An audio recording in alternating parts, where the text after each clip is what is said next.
Bien, pues hablemos, claro, de participación y de colectividad. La arquitectura es un acto político, es un acto de colonización del territorio y una forma de conquistas sobre el suelo urbano.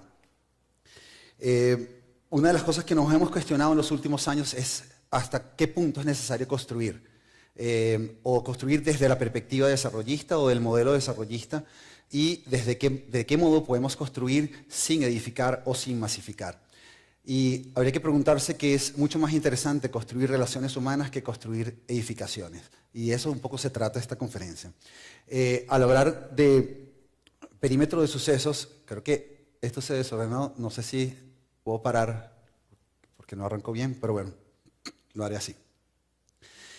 Cuando hablamos de perímetro de sucesos, un poco se enfocaba en entender lo que hizo desde la perspectiva de la utopía moderna, lo que hizo el plan masivo de vivienda o las obras de infraestructura masiva y toda aquella construcción que implicaba construir o artificializar el territorio con la expectativa de construir ciudad. Y en ese perímetro de sucesos, entendiendo esa fuerza demiúrgica que tiene la arquitectura, quizás una de las mayores fuerzas de transformación del territorio es la arquitectura y la ingeniería. Sabemos que la arquitectura produce problemas donde no los hay. Es decir, artificializamos el terreno o el suelo urbano y eventualmente traemos problemas en términos de patologías o otras disfunciones.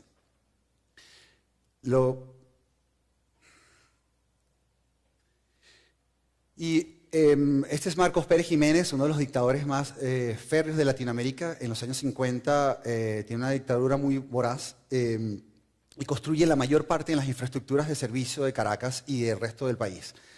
La expectativa de Pérez Jiménez, por supuesto, era mostrar al mundo desde la mirada desarrollista o desde la mirada de progreso que deviene de la utopía moderna, una de las formas en que se materializaba el poder en el territorio. Pues lo que ven al fondo es Cipriano Domínguez, uno de los arquitectos más prominentes de esos años, marchando al lado de Pérez Jiménez una vez finalizada el Centro Simón Bolívar, que es quizás uno de los edificios más significativos de la modernidad en Latinoamérica.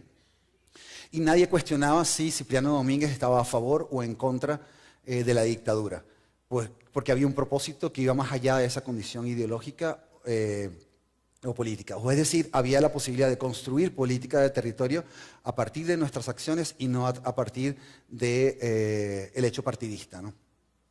Pues hoy día cuesta entender cómo es tan difícil para nosotros, en el caso de Venezuela, plantearnos en una posición intermedia que no se polarice en ninguno de los dos bandos y que no asuma la actitud frentista. Es decir, toda condición frentista eventualmente acarrea muertes y ningún proceso de transformación urbana eventualmente puede soportar esas muertes.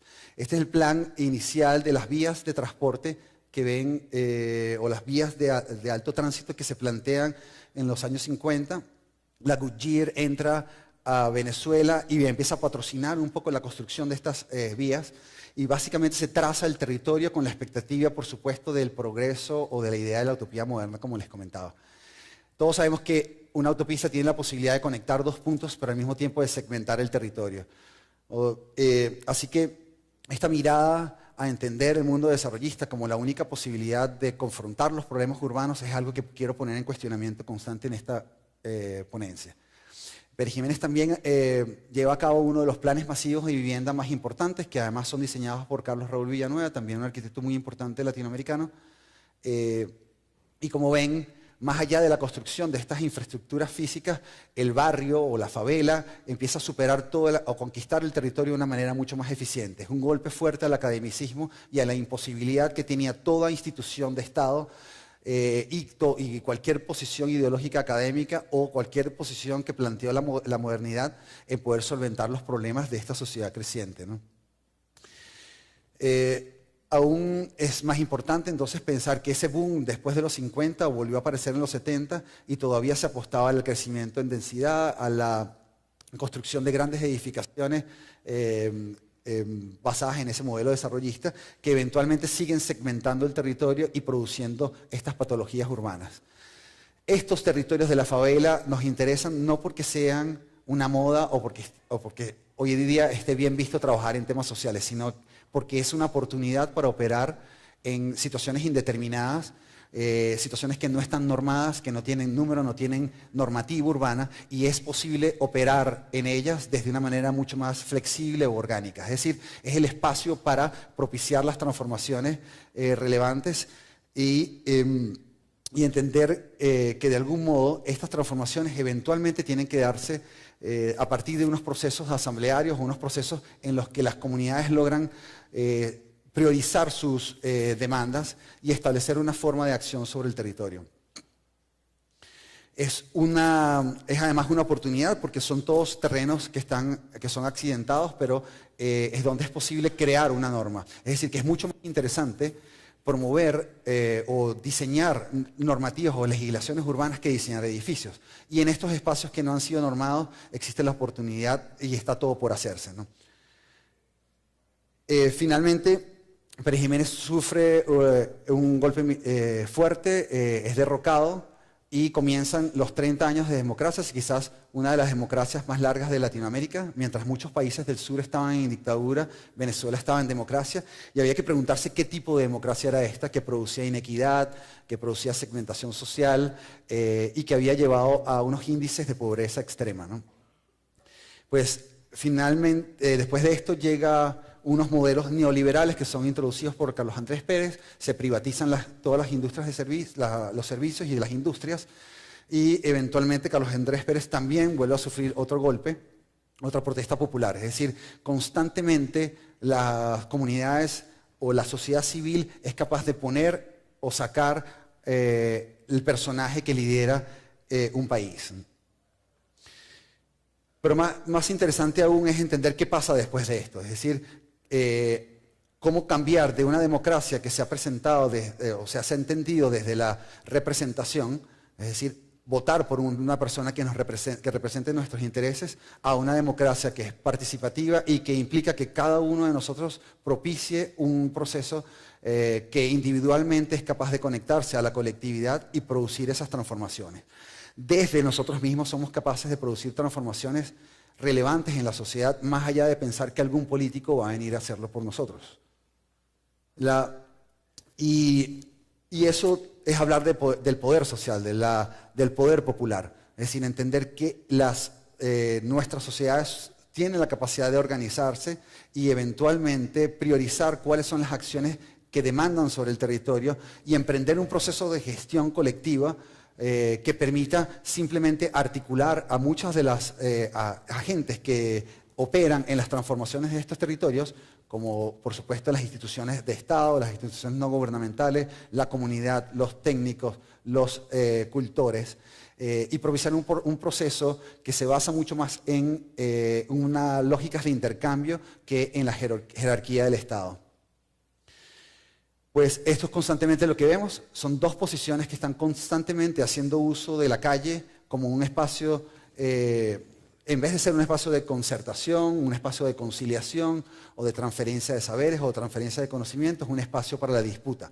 Pero no es una disputa que llegue a consenso, sino una disputa que anula constantemente sus fuerzas. Y había que preguntar cuánta fuerza hay en estas manifestaciones que defienden una ideología política.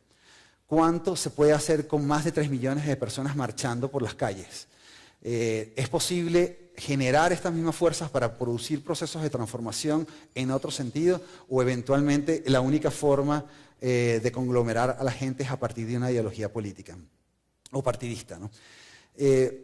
Y pues lo interesante en este caso es que la calle entonces es el soporte para esas discusiones. Es el espacio para poner en crisis los aspectos que están dominando la sociedad contemporánea y de qué forma podemos reformular las lógicas del trabajo, las nociones de domesticidad, la manera de tomar decisiones, sobre cómo se trabaja sobre un presupuesto participativo, qué zonas se priorizan, de qué manera se establecen relaciones articuladas entre el territorio. Eso un poco lo hemos enfocado a entender que la crisis institucional básicamente lo que hace es llevar a la calle estas acciones, es decir, que el Parlamento, la discusión de ideas, la formulación de políticas territoriales o políticas sociales eventualmente deben darse en la calle como principal soporte. Es decir, constantemente abrir un Parlamento abierto que sea capaz de entonces forzar a las instituciones a tomar a las decisiones, ¿no? Y desde esa perspectiva de mirar la ley y utilizar el andamiaje legislativo para producir esas transformaciones es donde es posible operar. No ya más desde la ambición tecnológica o desde ese poder demiúrgico, sino entender de qué modo podemos utilizar ese marco legislativo o ese andamiaje legal para emprender esas transformaciones, ¿no? Y crear políticas públicas mucho más que crear edificios. Y eventualmente, pues, les comentaba, arquitectura no solamente se trata de edificar o masificar. Es muy fácil construir infraestructuras, pero es muy difícil construir relaciones humanas. Y de esto se trata. Quizás esta imagen, que veo un poco pixelada, pero quizás muestra el panorama complejo de la sociedad contemporánea. Grupos colectivistas tratando de sumar fuerzas y mover el aparato del Estado. Otras personas conectadas a él simplemente por inercia. Niños tratando de buscar espacio público sobre las obsolescencias urbanas. O personas que están tratando de amplificar su voz para ser oídos. Y en ese panorama nos parece que lo más interesante es entender que cada edificio es una máquina de empoderamiento social, es decir, es un artefacto que se convierte en soporte para desplegar acciones colectivas y programas culturales. Y en principio, pues nos planteamos tres cosas fundamentales para darles el contexto de los proyectos que les voy a mostrar. En primer lugar, consolidar un sistema de autogestión que sea capaz de propiciar esas transformaciones más allá del plan de Estado. E incluso forzar al Estado y forzar al plan para entonces comenzar a participar de una manera horizontal, no jerárquica, y entendiendo justamente los liderazgos que existen en la comunidad.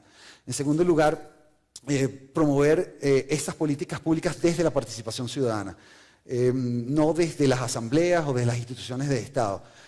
Puesto que entendemos que no son suficientes. La democracia aún no es suficiente. Pues si se dice que en los 10 años de dictadura en Venezuela se construyó mucho más que en los últimos 40. Y sucedió también en Chile, sucedió en otras dictaduras también.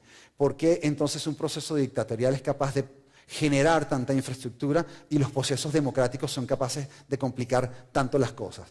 Y es quizás desde lo complejo que es el mundo contemporáneo, y desde nuestro nivel tecnológico y nuestra producción de conocimiento constante, había que preguntarse si no existen otros dos modelos para entender la sociedad contemporánea.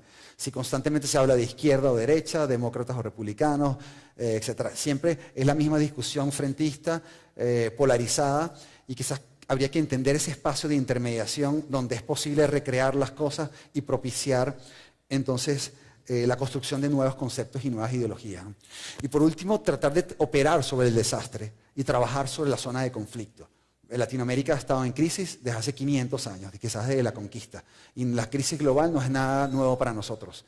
Y esos espacios de oportunidad que da la crisis es justamente la de recrear todas las formas que soportan las dinámicas de la sociedad contemporánea.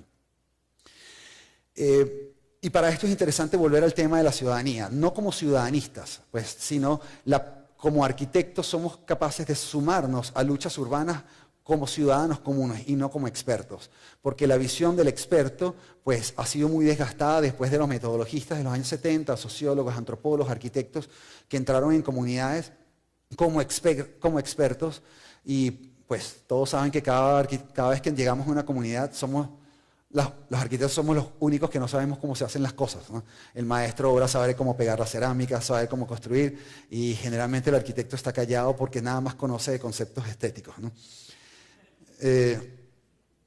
Y pues entenderse como ciudadano común es un tema muy interesante porque es sumarse a problemas que nos preceden, es no llegar a un lugar o a un contexto a problematizar la realidad.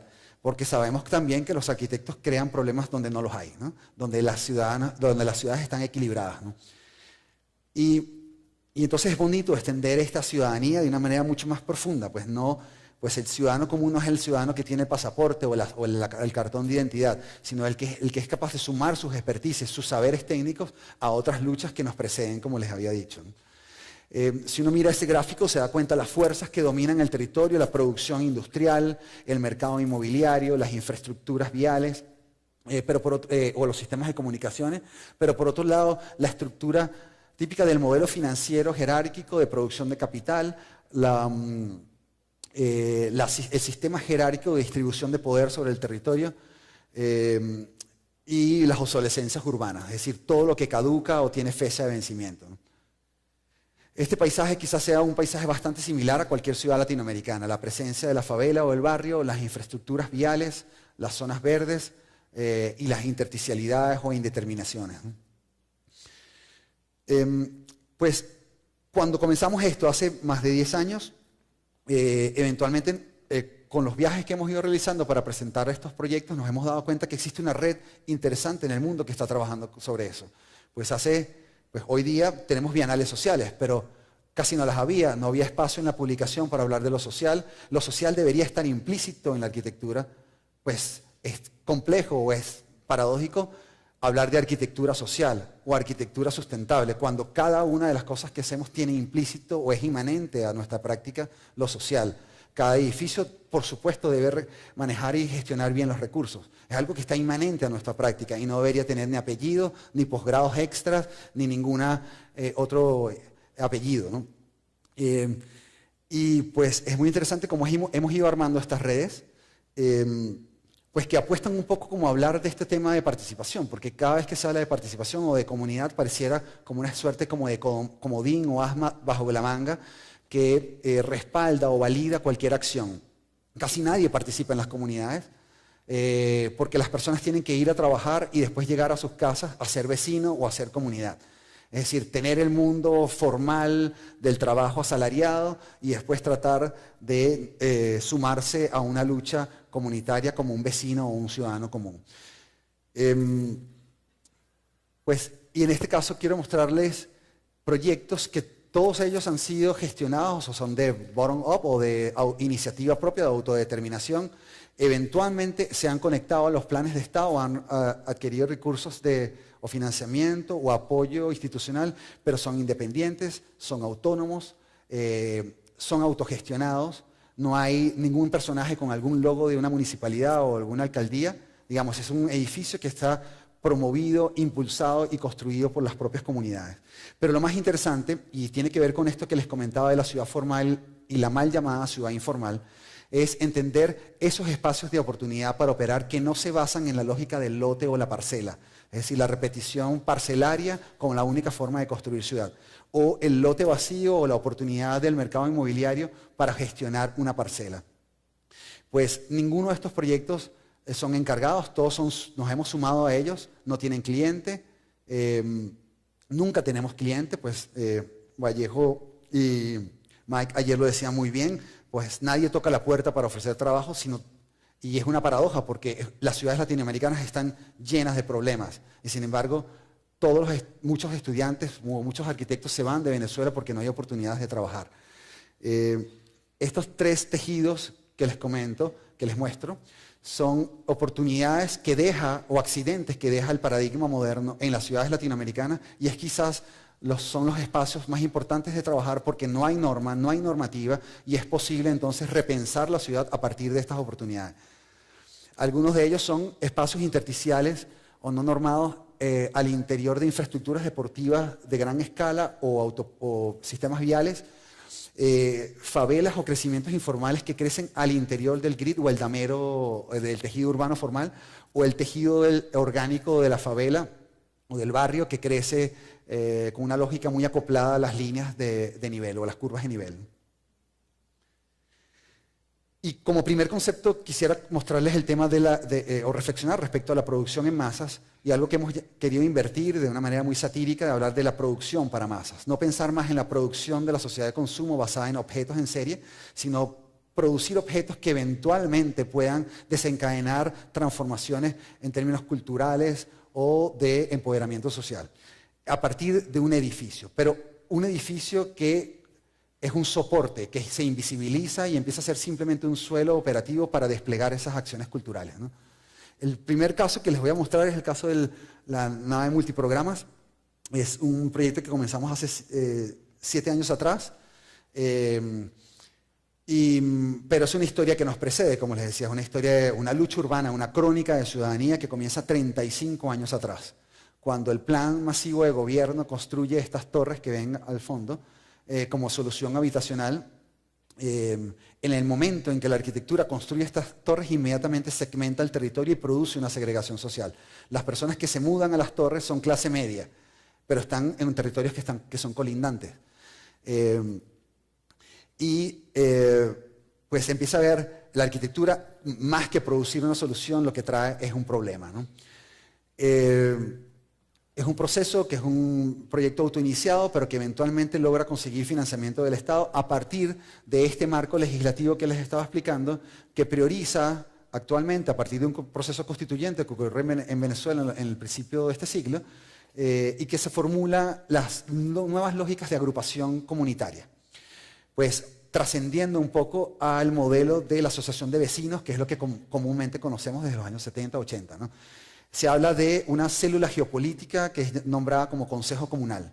Ese Consejo Comunal no tiene límites físicos, sino que eventualmente comparten ideas, comparten problemas, comparten ciertas cercanías. Es una lógica horizontal, ninguno es jerárquico, no es una asociación de vecinos que tiene un presidente, vicepresidente, tesorero o secretario. Es un liderazgo completamente horizontal, pero que permite entonces constantemente estar a partir de un proceso de consulta permanente, llevar a asambleas no solamente consultivas, sino deliberativas. Y en este caso, entonces, cualquier decisión se toma en colectivo, lo que permite un proceso mucho más democrático y horizontal, ¿no? Pues Zair Navas estaba muy chico cuando esto ocurrió, tenía 7 años cuando ocurre, cuando construyen estas torres. Muchos de sus amigos se mudan a las torres y otros se quedan en el barrio y se separan porque no los dejan jugar básquetbol en las canchas o al interior de los edificios. Pues 35 años después, Zair Navas tiene unos hijos de la misma edad que tenía él en ese momento. Y junto con sus amigos, que también conocen la historia, deciden hacer una cooperativa de construcción para llevar a cabo este proceso, ¿no?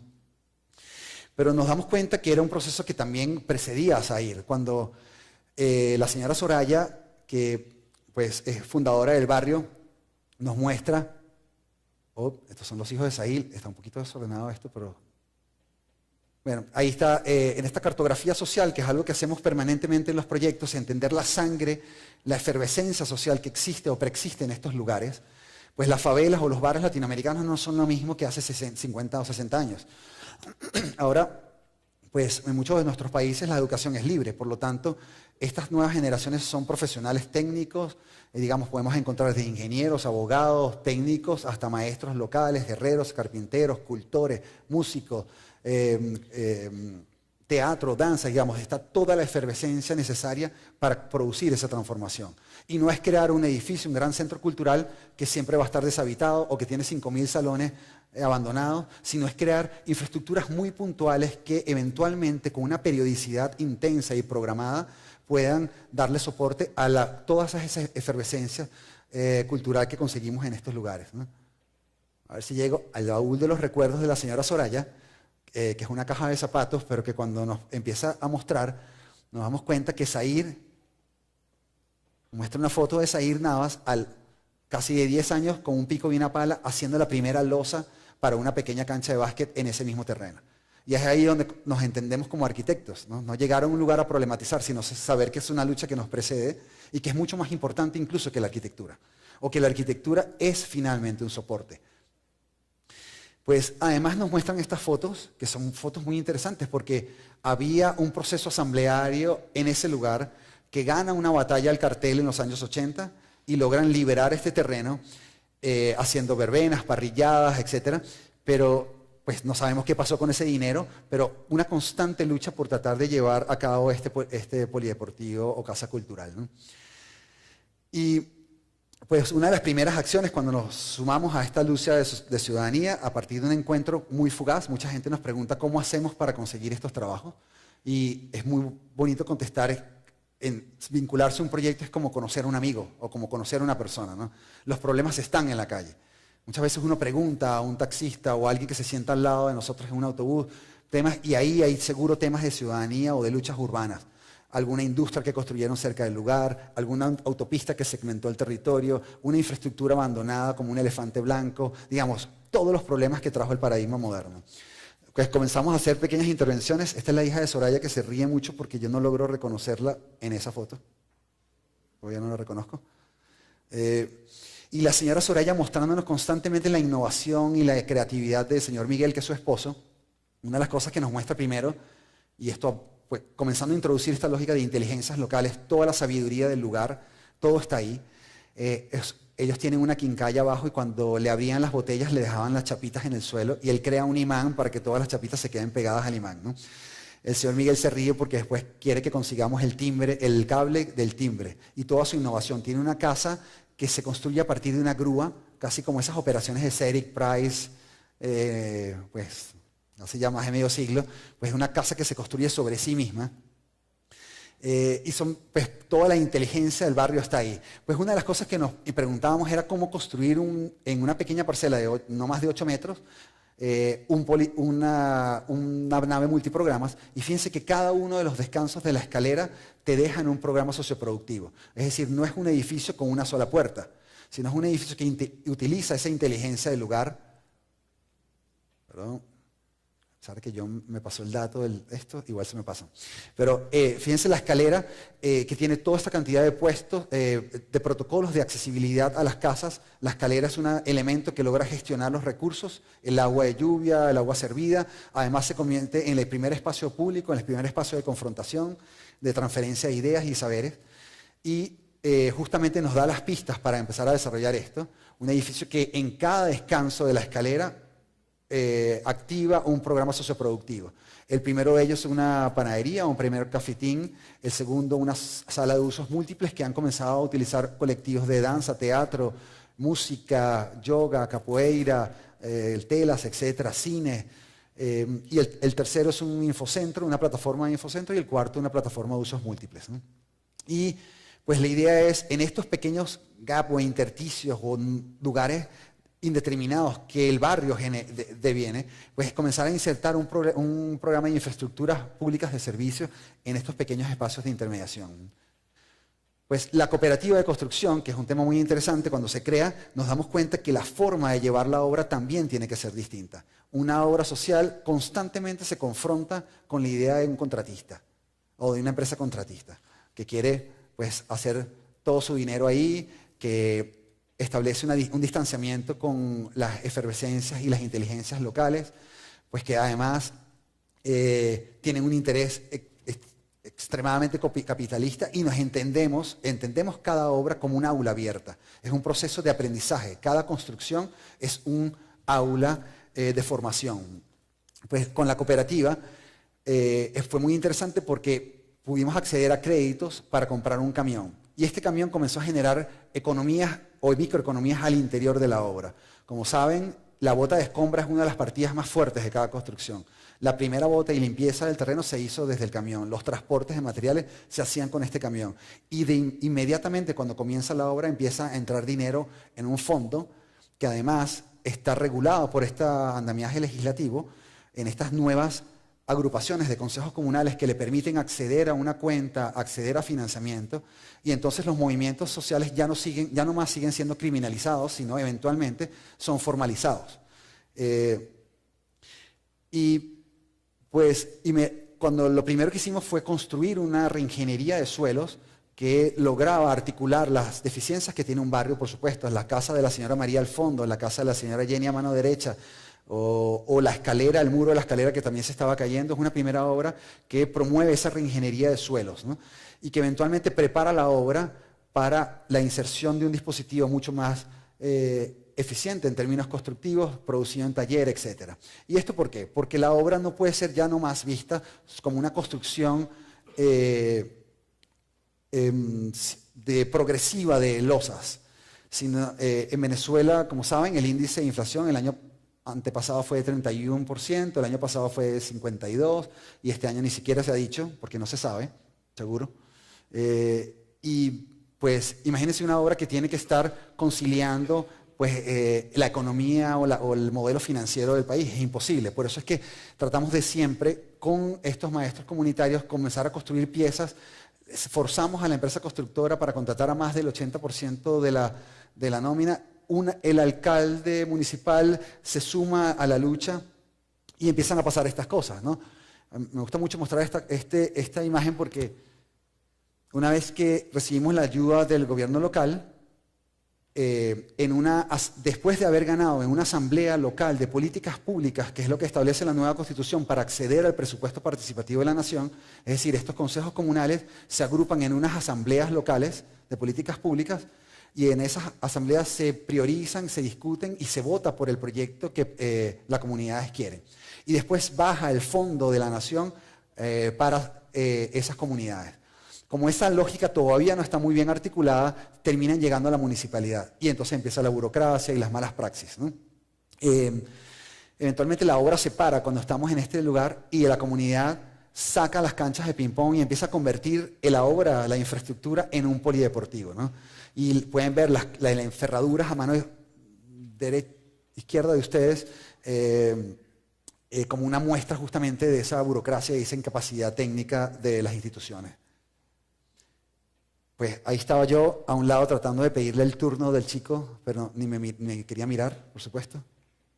Pero además la gente empieza a desplegar objetos en la acera, a sacar multifuerza, a crear unas pesas, etcétera, a crear ese polideportivo que tienen 35 años haciendo y esperando a una respuesta, ¿no? Ahora, el edificio además, entonces logra conjugar estas dos lógicas constructivas, este suelo operativo que gestiona los recursos y produce la reingeniería de territorial en esas estratos o plataformas operativas y se insertan a razón de 17 a 21 elementos diarios. Pasamos 7 años gestionando este proyecto y en menos de 7 meses se construye. Y otra vez, es mucho más fácil construir infraestructuras que construir relaciones humanas, ¿no? Y pues nos hemos repensado un poco este modelo. ¿Qué pasaría si tuviésemos dinero? ¿Sería la misma arquitectura? ¿Produciría el mismo efecto? Porque quizás no lo haría, ¿no? Entonces nos parece interesante como hablar de esta arquitectura de procesos lentos o dilatados con lógicas de construcción y de ensamblaje rápido. Digamos, esas son como las dos condiciones, ¿no? Son marcos seriados, como les decía, producidos en taller, como una superficie reglada, que pasa de un cuadrado al fondo a un octógono que se roba un poco el espacio aéreo de la calle, como no está normado, vuela 5 metros sobre la calle y sobre los perímetros, para tratar de formalizar esa cancha en la parte superior, ¿no? El proyecto se ensambla con una grúa que logramos insertar en el barrio también.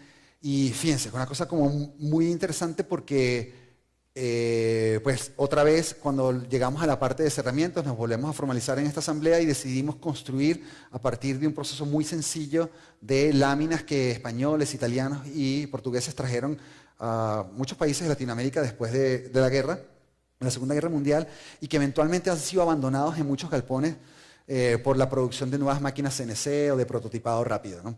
Y la idea es como construir un poco a partir de máquinas punzonadoras, dobladoras, troqueladoras, que son máquinas muy eficientes y que todavía tienen muchos años de vida. Y a partir de estas discusiones, pues pasó un tema muy interesante que el camión, entonces mandamos a hacer esto a una empresa local, en una fábrica local, y llegan las láminas simplemente en el camión. Es una cosa como muy doméstica, ¿no? O sea, una construcción de una infraestructura pública, pero de una manera doméstica, ¿no? Pues las láminas son láminas troqueladas, un poco como estas imágenes de Prouvé en los años 50, de trabajar, de crear o diseñar las propias máquinas que utilizamos o las propias herramientas, ¿no? Y las cosas que salen, que por supuesto terminan siendo una locura también, ¿no? De esa inteligencia, como el andamio flotante peligroso colgado con cuerdas, como lo ven. Y las cosas que salen de ahí, ¿no? Estas inteligencias que no controlamos, pero que eventualmente nos dicen que la ingeniería está ahí, ¿no? Presente, ¿no? El panel es un panel muy sencillo que se instala, pues es una obra muy pequeña, apenas 2 soldadores lograron ensamblar esta pieza.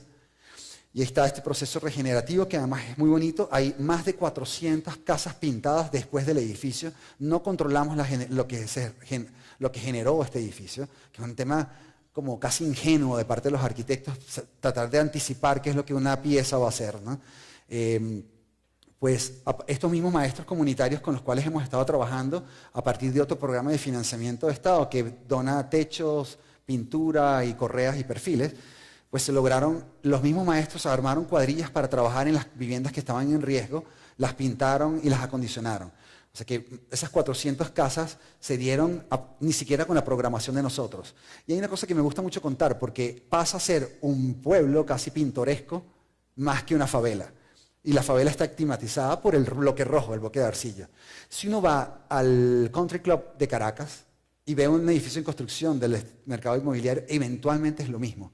Es el mismo edificio de bloque rojo, solamente que tiene una piel sofisticada de un mármol travertino, etc. O sea que digamos que el estatus del ambiente construido está en la piel de la arquitectura, ¿no? Y esto básicamente contiene lo mismo, la misma inteligencia constructiva que eventualmente empieza a transformarse, ¿no? Es un edificio, como les comentaba, que flota sobre la calle y sobre el espacio público.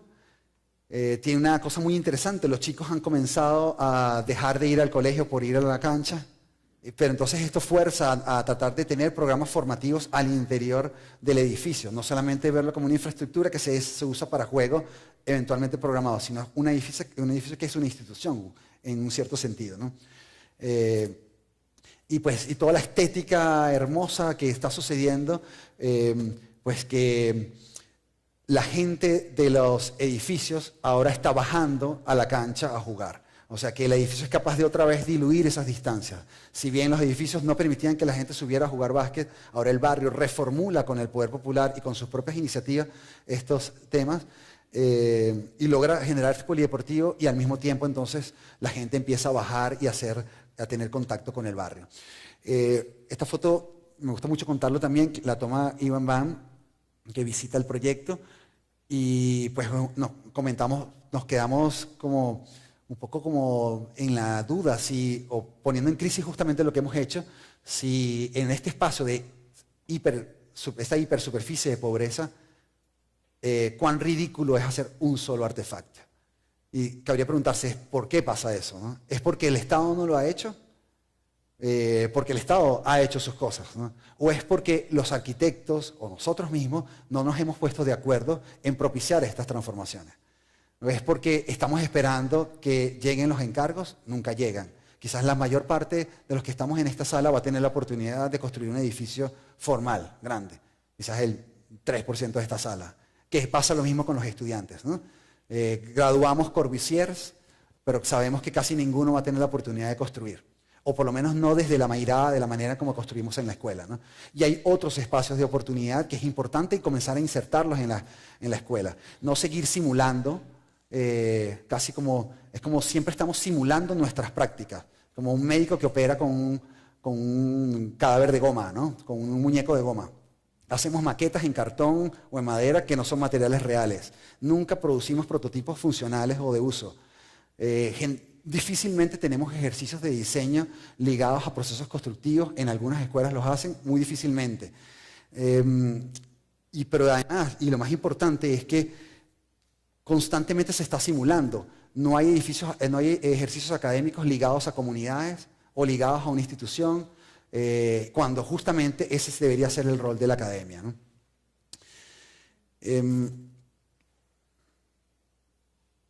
Les muestro un videito para tomar agua. ¿Tiene audio? ¿Sí?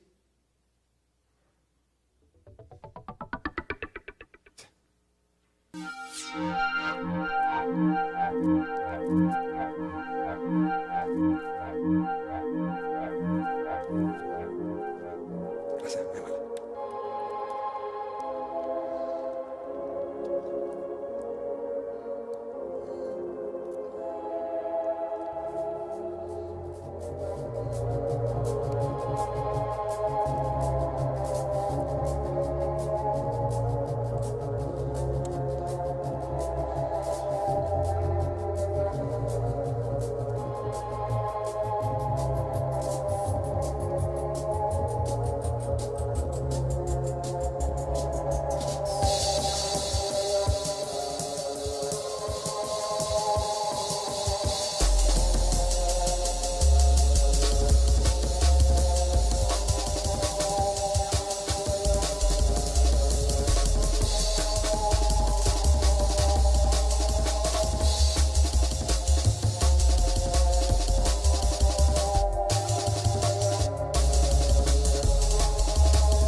ver si logro mostrar uno último. Y este tema de las políticas urbanas o propiciar políticas urbanas es un tema que pensábamos que estaba muy condicionado a Latinoamérica y me quiero mover de continente, me quiero mover a otro lado, porque muchas veces después de que terminamos de exponer nos preguntan en otros países que eso no es posible hacer, que solamente es posible hacer en Venezuela, que tiene esta lógica, o en Latinoamérica, ¿no? Este es un proyecto que se hizo a partir de una residencia y una invitación de la Universidad de Auckland en Christchurch, que es la isla del sur de Nueva Zelanda. No sé si lo saben, pero sufrió un terremoto muy fuerte, devastador, hace 4 años. La ciudad quedó, el 80% del grid de la trama urbana quedó destruida, fue dramático. Y pues puso en crisis muchas de las cosas que estamos hablando, ¿no? Hasta qué punto la democracia toma decisiones colectivamente, hasta qué punto se está respetando la opinión pública, hasta qué punto el mercado inmobiliario, las aseguradoras y todas las fuerzas económicas están controlando la reconstrucción de Christchurch, o es justamente esa demanda pública, esa efervescencia cultural y social, y esos paisajes o territorios de colectividad y la fuerza colectiva la que está produciendo esa transformación. Pues este personaje es supuestamente el encargado de la reconstrucción de Christchurch, que fue escogido a dedo, sin consulta popular, y que paradójicamente, a pesar de que es encargado para la reconstrucción de Christchurch, es experto en demoliciones. Entonces se pueden imaginar qué es lo que está pasando en Christchurch, ¿no? Toda la ciudad, el resto de los edificios que estaban quedando se están demoliendo, ¿no? Y sin el consentimiento o la consulta popular. Se hizo una consulta de más de 10.000 personas en una plataforma online para justificar que había participación ciudadana. Y después una oficina de planificación local hizo un proyecto de grandes estadios, grandes autopistas, edificios de vivienda, etcétera, etcétera, ¿no? Pero nunca mostraron el proyecto otra vez para ver si es lo que la gente esperaba o no. Digamos, es una forma, casi una triquiñuela, ¿no? Como un truco para tratar de estar como en las lógicas que exige el mundo contemporáneo en términos de participación y de colectivización o democratización de los procesos, pero desdibujado dentro de la idea del plan de Estado, ¿no? Pues este es el menú de un café muy under, muy subterráneo de Christchurch, que pues cuando nuestro amigo nos los pasa y cuando lo abro aparece este personaje, ¿no? A ver. El personaje que verdaderamente está detrás de este político, detrás de la reconstrucción de Christchurch, ¿no? Paradójicamente, muchas de las grúas y de los artefactos que están ahí son de compañías que él tiene o de sus amigos, y digamos, pasa exactamente lo mismo que en cualquier otro lugar en el mundo. Hay una fuga fantástica para Nueva Zelanda, pensando que es un país de derechos civiles avanzado, etcétera, etcétera, pero pasan las mismas cosas. Sin embargo, Venezuela es quien está en dictadura, ¿no? Y pues esas paradojas que nos interesa rescatar, aunque sabemos que en Venezuela es un país lleno de problemas, hay una transformación social que se está dando que no se refleja en ningún índice económico, en ningún índice social. Digamos, es una lógica mucho más compleja. Pero hay muchos problemas por llevar a cabo, ¿no? Se están comiendo casi los edificios con grúa. Cada uno de esos mordiscos quizás es como, pueden imaginarse la cantidad de dólares que es, más de 240 edificios demolidos sin el consentimiento de la gente. Pues las personas viendo la demolición como principal espacio público, familias observando la demolición con sus hijos, chicos jugando sobre los escombros, digamos, un paisaje de la demolición, el paisaje del desastre, es el escenario que se vive en Christchurch.